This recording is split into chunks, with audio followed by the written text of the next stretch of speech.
Module 3, Franciscan Creation Spirituality.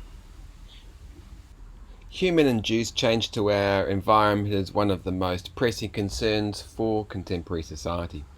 Concern for and appreciation for nature and the environment within the Church is not a new idea, but rather goes back to the earliest days of Christianity, particularly in the Eastern Church, and is developed in depth within the Franciscan tradition.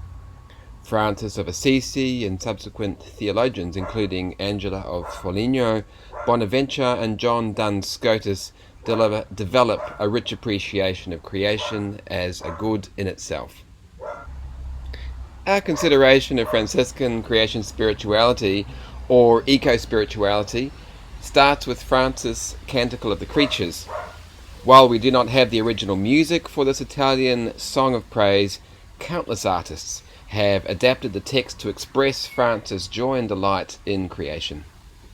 One version is Marty Horn's Canticle of the Sun, and in the resources attached we have a performance by the Divine Word Missionaries from the Philippines, which was released for Earth Day 2021.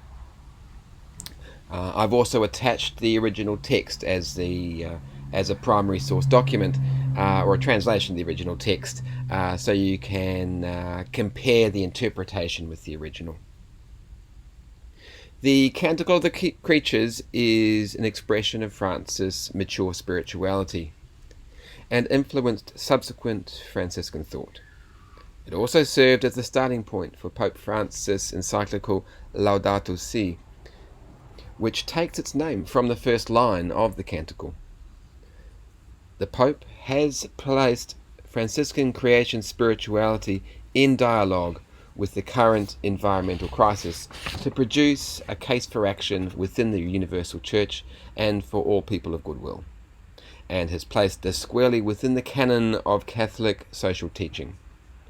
For this module, I'd like you to read and reflect on the introduction, which is paragraphs 1 to 16, and also chapter 6, on ecological education and spirituality. In case we thought that Franciscan creation spirituality was all about St. Francis and the Canticle, Sister Diane Tompkinson discusses Angela of Foligno and her contribution to the Church's response to the ecological crisis. In her online lecture dated from 2021, Tompkinson reflects on the writing of this 14th century saint in light of Pope Francis's document Laudato Si'. As you work through these resources, consider the following questions. Firstly, what did you understand before about Francis of Assisi and creation? What is new and surprising for you as you work through the resources? Secondly, what is your understanding of the relationship between humanity and creation? Does the Franciscan approach provide a different perspective? Thirdly, what actions can you undertake to reduce the environmental impact within your household?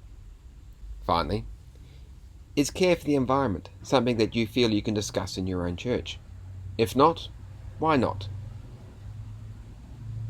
And how can you start a conversation about ecological awareness and action?